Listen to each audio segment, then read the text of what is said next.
A man can live his whole life on a piece of land and believe he understands it. He can fight for it, bleed for it, call it his own. But on a morning like this, Silas McCray learned a hard truth. The land doesn't belong to men. Men belong to the land. And it was claiming its due. 2 days. That's all it was. 2 days before that dawn, the McCray Ranch was just a quiet, lonely stretch of earth. And Silas was its ghost. He walked through his days with the rhythm of a man who'd long since said all his goodbyes. The ranch was prosperous, by any measure. Fences strong, cattle fat. But the house was a monument to silence. There was an empty chair on the porch that creaked in the wind. A faded photograph of a woman and a boy on the mantel, their smiles frozen in a time that felt like someone else's dream. He worked from sunup to sundown, not for the money, but to fill the hours. To outrun the quiet. That's when the dust cloud appeared. Not from the ridge, but from the main road. A polished buggy, pulled by a horse too fine for this kind of country. The man who stepped out was Thaddeus Clark. Suit crisp, smile as genuine as a $3 bill. He represented the Rocky Mountain Development Company. He said they saw potential in this valley. A future. "A man your age, all alone out here," Clark said, his voice slick as oil. "It's a hard life. We're offering a way out. A comfortable retirement. This is a generous offer." He paused, letting the threat settle in the dust between them. "The next one won't be." Silas didn't even look at the paper. He just stared past the man, towards the distant canyons, his eyes the color of old flint. His voice was low, final, like a stone dropping into a deep well. "This land ain't for sale." He turned his back, a deliberate, powerful gesture. "It's all I have left of them." The threat hung in the air, thick and ugly. But Silas had faced worse than a man in a suit. He had no idea that the real change wasn't coming from the road. It was already here, waiting in the quiet shadows of the canyon. A different kind of future altogether. The encounter happened later that same day. Troubled by Clark's visit, Silas saddled his horse and rode out to the farthest reach of his land, a place where the world opened up into a deep canyon. It was a part of the ranch he rarely visited, a place that always felt older than him. Sacred. That's where he found them. A man, a woman, and a small boy, huddled by a trickling stream. Their horse stood with its head low, a front leg bent, clearly lame. The man, Kaya, rose slowly the moment he heard Silas's approach. He moved with a quiet grace, placing himself squarely between the rancher and his family. His eyes were dark, watchful, betraying no fear, only a fierce, protective calculation. The woman, Lena, held the boy close, and Silas could hear the child's dry, rattling cough from 10 feet away. It was the sound of sickness, of exposure. The silence stretched, thick and heavy. Two worlds, colliding on this barren ground. Silas didn't speak their tongue, and they didn't speak his. Language was useless here. So he spoke with action. Slowly, deliberately, he dismounted. He held up an empty hand, then unclipped his own canteen from his saddle. He took a long, deliberate drink to show it was safe, then stepped forward and placed it on a rock near them. He didn't approach further. He then looked at their lame horse. He drew his knife.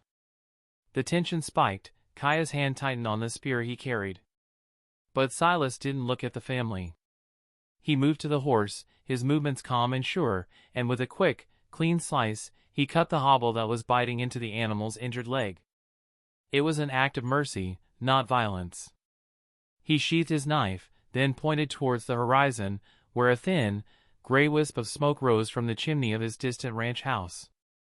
An invitation. No words needed. That evening, for the first time in years, the barn held a warmth that the house did not. Silas watched from the doorway as the family settled in the hay, the boy finally sleeping soundly, his cough soothed by the warmth and a poultice Lena had made from herbs Silas didn't recognize.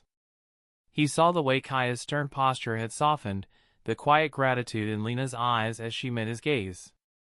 And he looked at the boy. A son. His eyes drifted past them, through the open barn door, to the empty chair on his porch. A monument to a future that had been stolen. And in that silent, aching moment, a decision was made. It wasn't logic. It was something deeper, an impulse born from a lifetime of dust and solitude. The next morning, as the sun crested the canyon walls, Silas found Kaya by the corral. He knelt down and, with a stick, began to draw in the soft dirt. A rough map, outlining the borders of his entire world, the creek, the pastures, the canyon, the house. He pointed at Kaya, then swept his hand over the entire drawing. He then stood, walked into the house, and returned with a single, folded piece of paper. It was a deed, formal and legal, the ink faded in places. He'd drawn it up years ago, for his own son. A future written on parchment. With a steady hand that betrayed none of the earthquake happening in his soul, he took a knife and carefully scratched out his son's name. Then, taking a fresh pen, he wrote a new one. Kaya.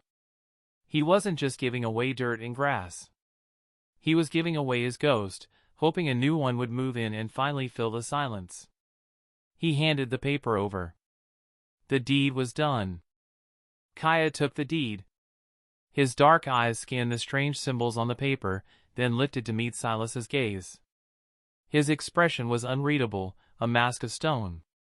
He said a single word, his voice low and resonant. Toya. Then, without another sound, he turned, saddled his now healthy horse, and rode off into the deepening twilight, leaving his wife and son behind in the barn. And so began the long night. The silence he left behind was heavier than before, filled now with a gnawing doubt. Lena did not sleep. She stood in the doorway of the barn, a silhouette against the lantern light, watching the darkness into which her husband had vanished. Inside his house, Silas paced. The deed box on his table stood open and empty. He picked up his rifle, the wood smooth and familiar in his hands, and walked out onto the porch. He listened to every sound, the cry of a distant coyote, the rustle of the wind through the grass. Each one felt like a warning. Had he been a fool? Had he just handed everything he had, every memory of his family, to a stranger who had simply ridden off with it? The gift now felt like a terrible, irreversible mistake. The darkness seemed to press in, mocking his desperation. Just as the first sliver of gray light touched the eastern horizon, the sound Silas had been dreading came not from the ridge, but from the road. The pounding of hooves. Thaddeus Clark was back. But this time, he wasn't alone. 3 hard-faced ranch hands flanked him, their hands resting on the butts of their pistols. They reined in at the property line, their presence a blatant threat. Last chance, old man, Clark's voice cut through the morning chill, loud and arrogant. He waved a fresh sheaf of papers. Your stubbornness has cost you.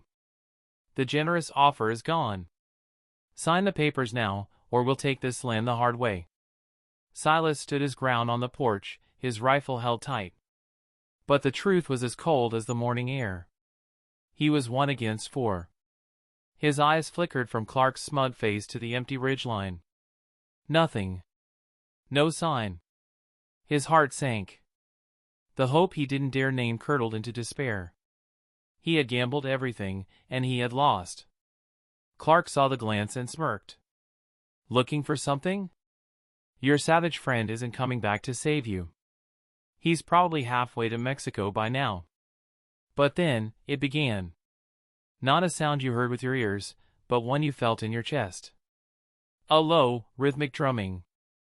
It vibrated up from the ground, through the porch boards, into the soles of Silas's boots.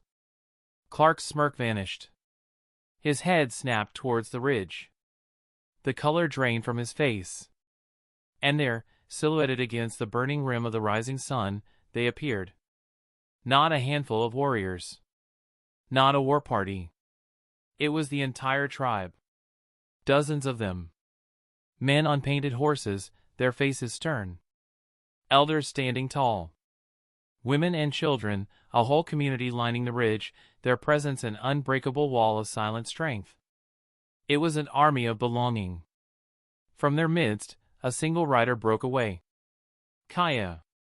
He rode down the slope not as an outcast, but as a chief returning to his people. He dismounted and walked to stand beside Silas on the porch, shoulder to shoulder. He held up the deed, not as a piece of paper, but as a covenant.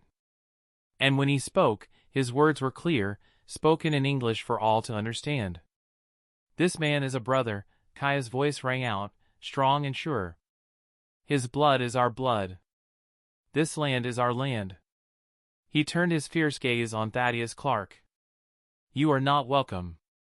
The sheer, overwhelming presence of the tribe was a force of nature. Clark and his men shrank back, their bravado evaporated, replaced by pure, undiluted fear. They weren't facing one stubborn old man anymore. They were facing a mountain. Without another word, they yanked their horses' reins, turned, and fled back down the road, swallowed by the dust of their own retreat. As the dust settled from Clark's retreat, a different kind of energy filled the valley. The tension shattered, replaced by the sounds of life. The Apache people descended from the ridge not as a conquering force, but as stewards coming home. They began setting up lodges near the stream, children laughing as they ran through the grass, the scent of cooking fires beginning to perfume the air. Silas watched, utterly awestruck, his rifle hanging forgotten at his side. Kaya approached him, his stern features softened by a rare, respectful smile. He gestured to the bustling activity. "Toya," he said again, and then he explained. "It means the people.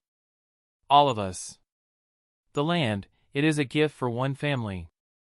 But it is a responsibility for all of the people. You gave me a home. I went to bring the homemakers." The truth washed over Silas, profound and humbling. He had not been betrayed, he had been understood on a level he couldn't have imagined. His eyes glistened with a moisture he didn't bother to hide, his voice thick with an emotion he hadn't felt in decades. "I spent my whole life," he whispered, "defending this place from others. Building walls. Holding people off. I never thought to share it with anyone." The story reveals that Silas's gift, born from a place of loneliness and goodwill, was reciprocated 100-fold. He didn't lose his land, he gained a family and a purpose. He was no longer the lone guardian, but the respected elder of a thriving community. A week later, dawn broke once more over the valley. The scene was a mirror of that first terrifying morning, but everything had changed. Silas sat on his porch, but the empty chair was no longer empty. Kaya's young son sat at his feet, listening intently as the old man pointed out a hawk circling high above. The boy's cough was gone, his eyes bright. Lena emerged from the house, not Silas's house, but their house, and handed him a steaming cup of coffee. The air was no longer silent, but filled with the vibrant sounds of a community, the chatter of voices, the rhythmic sound of a hammer, the distant lowing of cattle being tended to by both Apache and the ranch hands who had chosen to stay. And so, the McCray ranch was no more. But the spirit of the land remained, stronger than ever. For Silas, the long night was finally over. He had given away his legacy of dust, and in return, he received a future. A future not of blood, but of something just as strong. A future written not in deeds, but in the shared soil of a new beginning.